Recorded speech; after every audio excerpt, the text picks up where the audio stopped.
I'm Bill Eggertson. This is my house. We moved in here about 6 years ago. It's getting close to 30 years old, and the intent of this house is to incorporate as many renewable energy and energy efficiency technologies as possible, reduce my carbon footprint, and live, shall we say, a slightly better life. So, literally, as you walk in the house, I'm married, so therefore I have to report to my boss. And of course, I've been involved in renewables for so long. I used to run the Earth Energy Geothermal Heat Pump Association, and we found that the trickiest part there was, if you have limited money, does it go to a heat pump or does it go to granite countertops? So I quickly thought to myself, give the wife the granite countertops. Let my wife pick what is necessary in a number of things, and she'll back off and let me go crazy on my energy side. So as you walk in, I mean, the trick here, it's a very open concept house, which has been extremely beneficial to us. It's, you don't have to worry about small rooms, you worry about larger concepts, which appeal to both my wife and I. So as you walk in, I mean, we've installed everything from, we went hardwood flooring. It was carpeted, we took out the carpet, put in hardwood flooring, FSC certified teak. So, people say, where the heck do you get certified teak from? From Costa Rica, didn't come from Thailand, but there's still a carbon footprint, granted. The windows come on through this way then. And the windows, that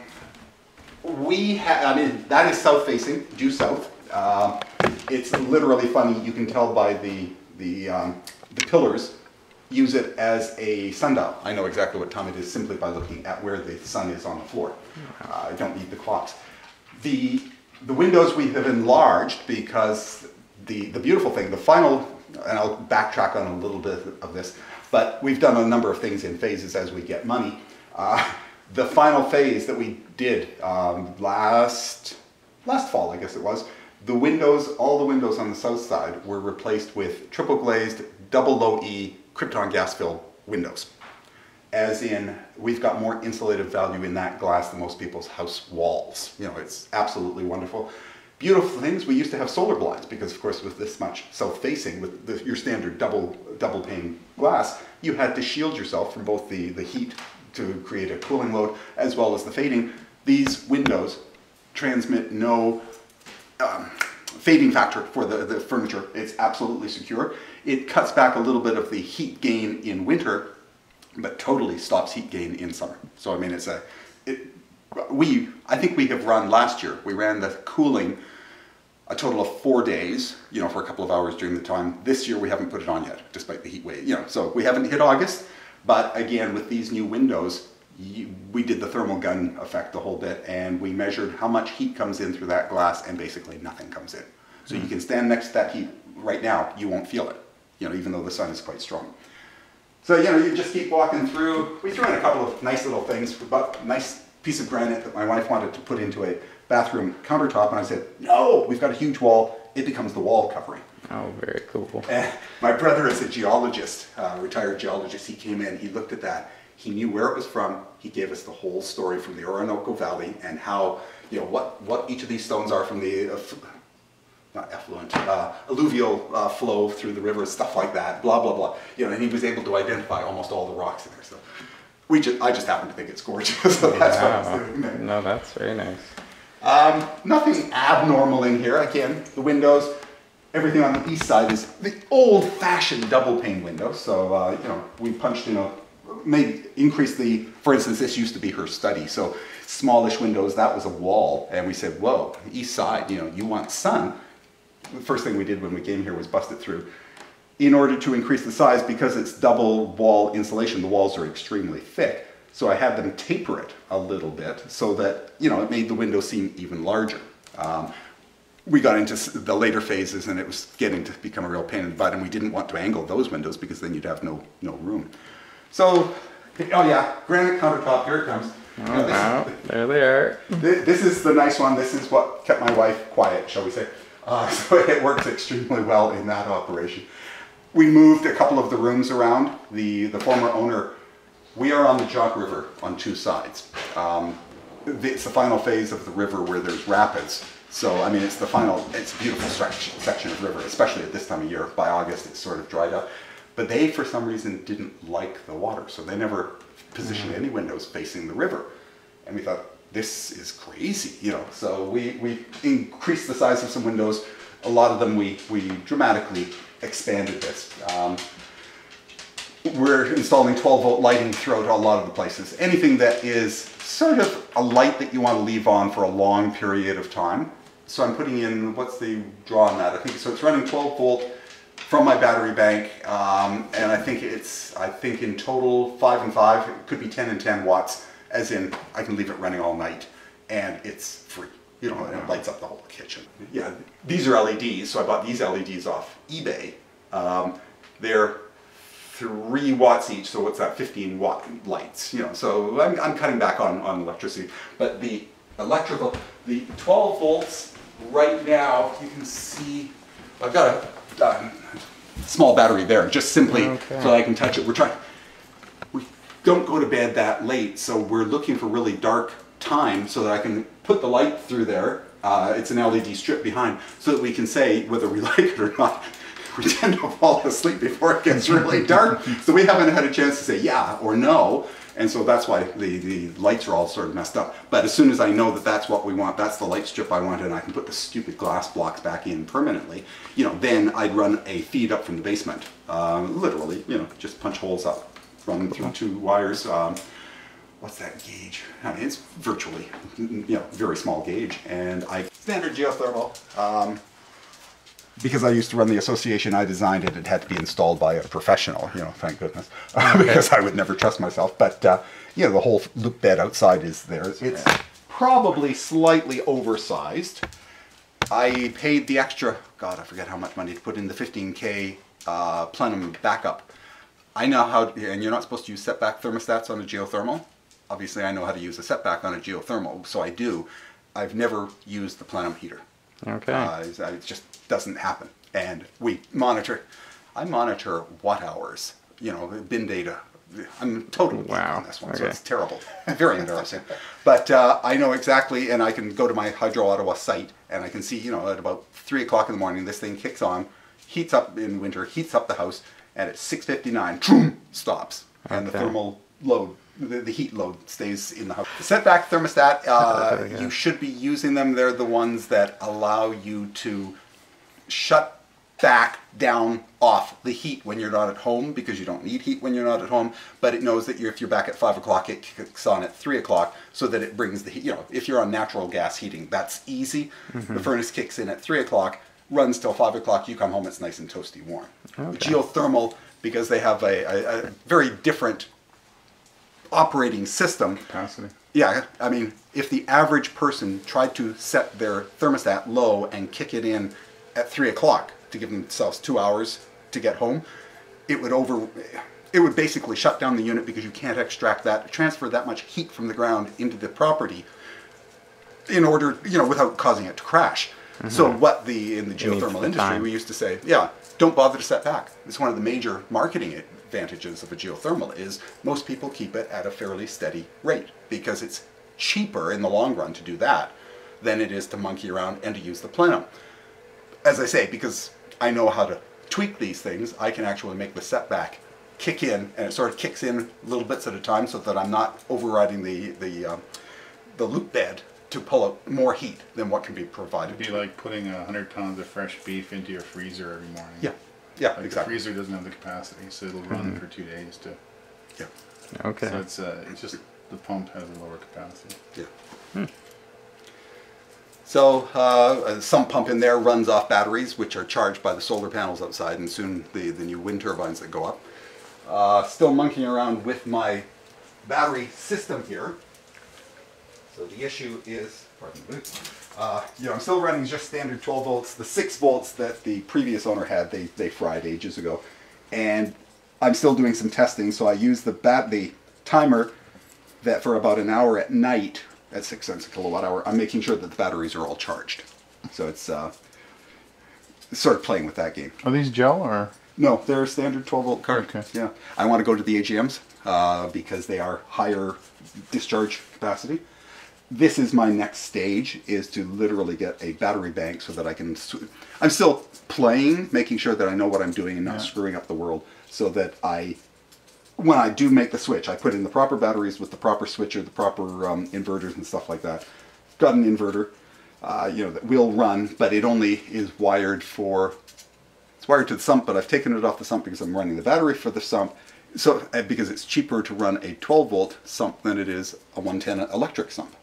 And again, it's backup. I'm making very sure that I'm comfortable with it before I pull the plug on the grid, shall we say. Previous owner, the guy who built the house, was an electrician, so he had 400 amp service here. When we installed, because we were the first microfit in Eastern Ontario, Hydro Ottawa, or ESA, the electrical safety people came out. And they were both here doing the inspection, and this is when they were jumping around between serial and parallel. But at any rate, we won't get into all of the problems we had. But literally everything's ready to go, and the ESA or Hydro Ottawa guy said, well, we can't connect you. Pray, go on. Well, you've got 400 amp service. They don't have a protocol for 400 amp service. I said, I'm not a PNG, but trust me, take your 200 amp protocol and use it. So I don't know if you know, I used Isolara. Okay. And they wrote the protocol for Hydro Ottawa on what a 400, for if there's a second person in this city that's got 400 amp service, they now have a protocol for it. So the geothermal loop bed goes through all the backyard. Unfortunately, because I was in charge, you can probably tell where it is because we're on leaded clay. And as the clay settled in, I didn't think far enough in advance to replenish it, to add soil to it. So the clay has sunk and compressed. So, I mean, probably that much of a trough along. Okay. Yep. But we buried deeper. I mean, the national standard calls for about 1.8 meters. I went down to about 2.2 because I was installing it. The reason that you keep below that is provincial law. As soon as you go below a certain level, you have to have scaffolding in a trench. Okay. Well, I'm putting it in, I don't worry about that, so I was able to go deeper and longer. So I installed extra pipe at a lower depth so that I would never have a problem, and then I'm underusing the system, Yeah, so the first thing we did, the house again was in late 20s.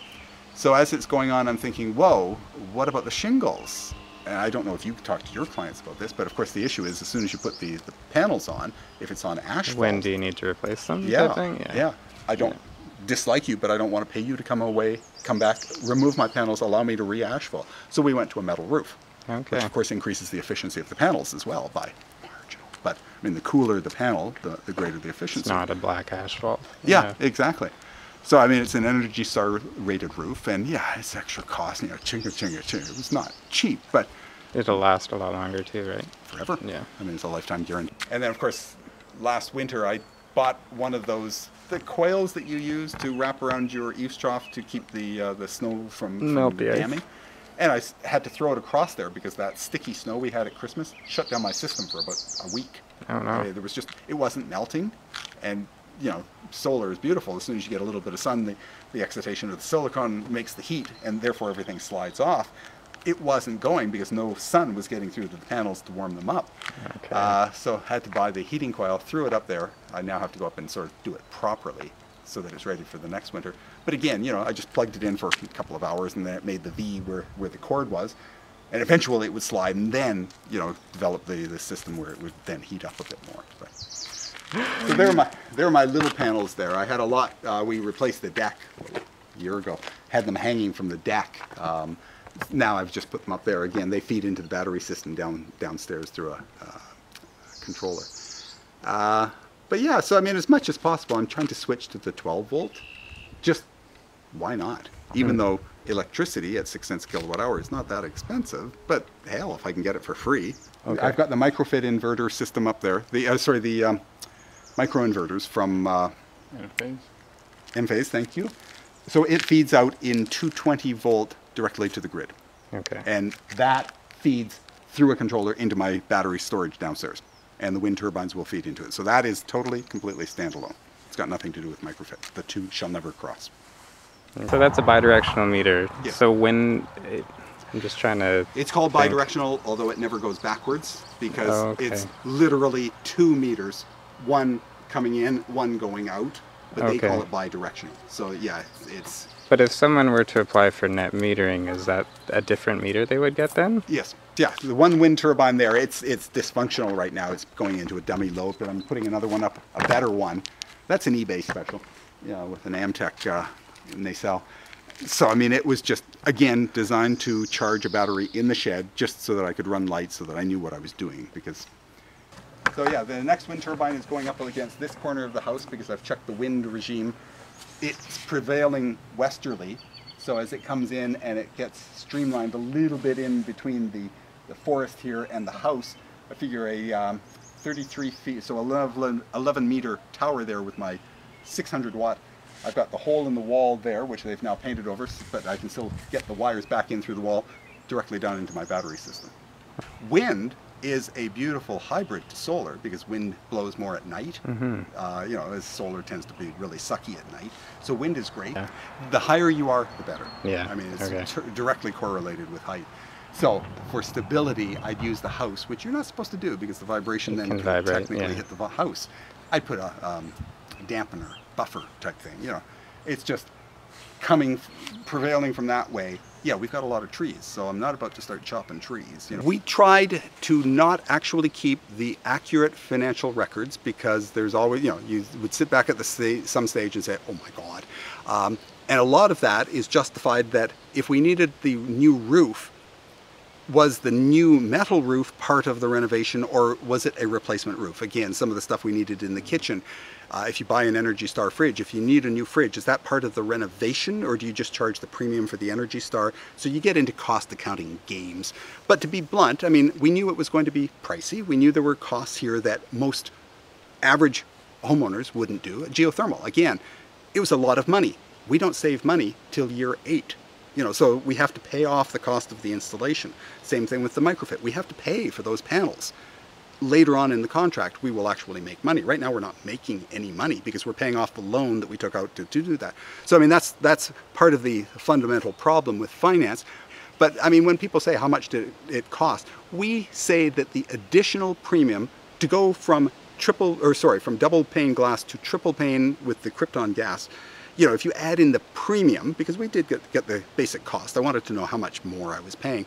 We estimate about 40,000, maybe as much as 50,000 of additional cost that will have a payback, but I can't tell you what the payback is because I just won't be paying that much more for energy, you know, and we get more silence in the house, you know, it's a much more beautiful, sympathetic living environment. So that you can't ascribe a value to, but yeah, 40 to 50K for all of the and I've bought some toy wind turbines, you know, that's very much a cost. Every time I buy an LED bulb for $3, did we need the bulb? No, we have some incandescents in the basement that I could have used, but I wanted to play with the LED, you know. That's what I do. Every time I buy a solar panel from Canadian Tire for $10, a little 1-watt panel because I need one for something, a new project, a toy project, you know, that's $10 that's part of the 40,000. So it adds up over time. Again, the HRV, we had to have it. It was, I don't know, $600, $800, somewhere in that range. Is that part of the renovation or is that something there? So we throw out the figure of 40,000 that we could have done everything we did with something that wouldn't last as long or be as comfortable, and we could have saved $40,000. But then we would be replacing the fridge faster. We would be replacing, you know, we would be filling up our natural gas furnace much more frequently. You know, there are operating costs. Take 40 as the sort of answer to your question.